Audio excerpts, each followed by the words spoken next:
कि हमारे बाप आदम को समझ में नहीं आया। पता ये चला मेरे भाई, हम उसी आदम की औलाद हैं और हम भी शैतान के आगे बेबस हो जाते हैं और कमजोर पड़ जाते हैं और अक्सर शैतान की चालों में आ जाते हैं। और ये भी पता चला शैतान दुश्मन बनकर के नहीं आता, शैतान दोस्त बनकर के आता है। वक़ासमहुमा इन्नी लकुमा लमिनन नासिहीन, शैतान ने कसम खाई, कहा आदम मैं कसम खाता हूं अल्लाह की, मैं तुम्हारा भला चाहता हूं, मैं तुम्हारा बुरा नहीं चाहता। हमारे सामने कोई अल्लाह की कसम खा ले। मैं मार्केट में जाता हूँ, सामान खरीद लिया, सामान का रेट पूछा दुकानदार से, उसने कहा 100 रुपये का है। मुझे लगा यार कुछ महंगा मिल रहा है, मैंने कहा यार 90 का दे दो। कहता है मौलवी साहब अल्लाह की कसम मैंने 80 का खरीदा। अब मौलवी साहब दुकान पर गए, दुकानदार ने अल्लाह की कसम खा ली, तो मौलवी साहब तो बेचारे मौलवी साहब होते हैं, अल्लाह का नाम सुन के पिघल जाते कि बेचारा कसम खा रहा है तो झूठ तो नहीं बोल रहा। अल्लाह वाले अल्लाह के नाम पर बड़ी आसानी से बेवकूफ बन जाते हैं। ये जुमला नोट कर लो, अल्लाह वाले अल्लाह के नाम पर बहुत आसानी से बेवकूफ बन जाते हैं। हैदराबाद जैसी सरजमीन पर मैं गया, वहां लोगों ने बताया मौलवी साहब बड़ी बड़ी दाढ़ी वाले और माथे पर सज्जे का निशान रखने वाले आज बिजनेस में हालत ये है, लाखों और करोड़ों का लोगों का माल लेकर के बैठे हुए हैं, दुकान बंद करके गायब है और लोग परेशान हैं। कितने लोगों ने माल बेचा है, पैसा लेने के लिए जा रहे तो दुकान बंद है, दाढ़ी इतनी बड़ी है और सज्जे का निशान इतना बड़ा है। आदमी धोखा खा गया कि इतना नेक इंसान है, ये तो फ्रॉड नहीं करेगा, ये तो धोखा नहीं करेगा। मेरे भाइयों अल्लाह वाले अल्लाह के नाम पर बड़ी आसानी से बेवकूफ बन जाते। इब्लीस ने कसम खाई, कहा मैं तुम्हारी भलाई चाहता हूं। आदम अलैहिस्सलाम ने उसकी बात मान ली और उस पेड़ को खा लिया जिस पेड़ के करीब भी जाने से अल्लाह ने मना किया।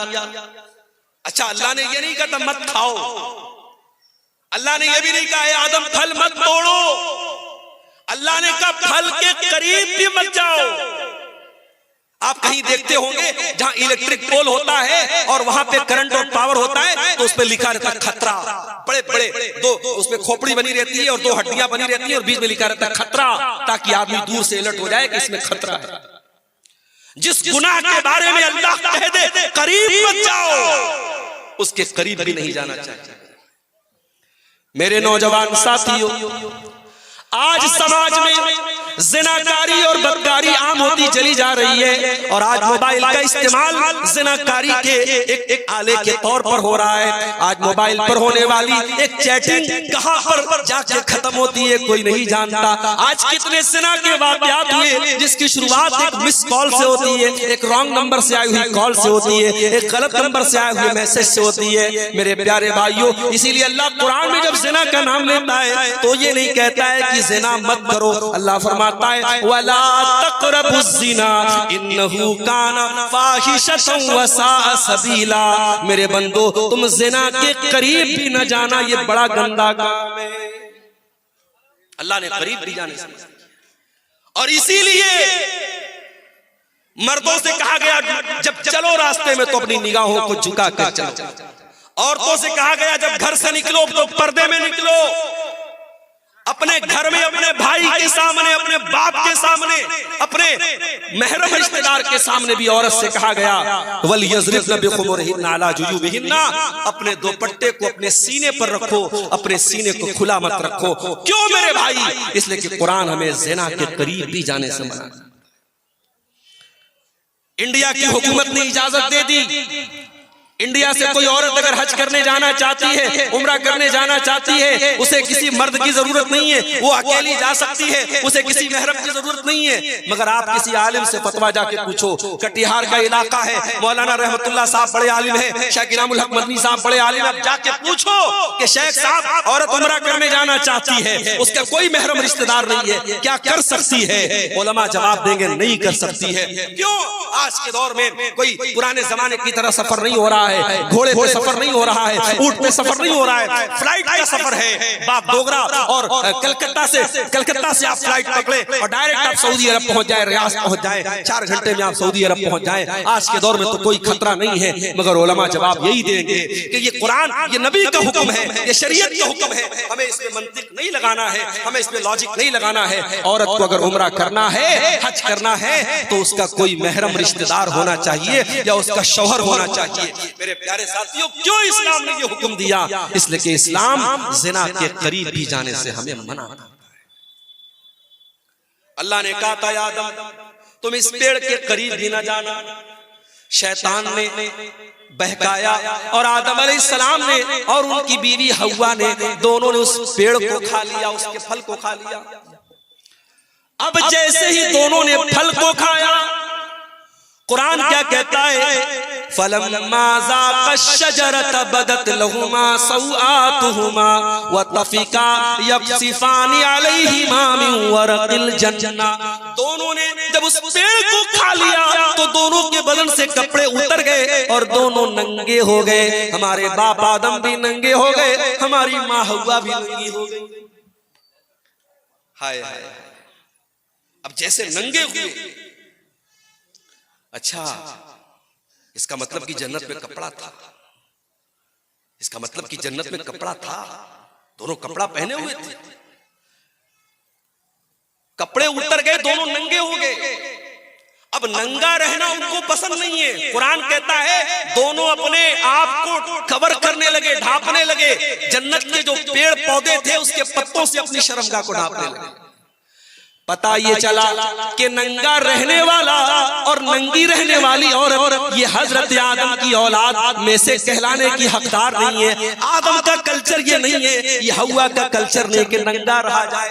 आज चले जाओ, आपके इंडिया की बात कर रहा हूं, आप गोवा में चले जाओ, गोवा में चले जाओ, समंदर के बीच पर जवान जवान औरतें पूरे जिस्म को नंगा करके धूप खा रही हैं और दुनिया कहती है साहब ये बड़े मॉडर्न लोग हैं, बड़े ये तरक्की याफ्ता लोग हैं। मैं थूकता हूँ ऐसी तरक्की पर, मैं थूकता हूँ ऐसी तहजीब पर, मैं थूकता हूँ ऐसे कल्चर पर। ये आदम का कल्चर नहीं है, ये हव्वा का कल्चर नहीं है। मेरे बाप आदम और मेरी माँ हव्वा के बदन से जब कपड़ा उतरा, दोनों को शर्म महसूस हुई और दोनों ने अपनी शर्मगाह को कवर किया, अपने आप को कवर किया, अपने आप को। अब अल्लाह ने कहा, ऐ आदम मैंने तुमको मना किया था, ऐ हव्वा मैंने तुमको मना किया था उस पेड़ के करीब न जाना, तुमने पेड़ को क्यों खाया? ऐ आदम, ऐ हव्वा तुमने बहुत गलत काम किया। मैंने बताया था शैतान तुम्हारा बहुत बड़ा दुश्मन है, फिर तुम शैतान की चाल में आ गए।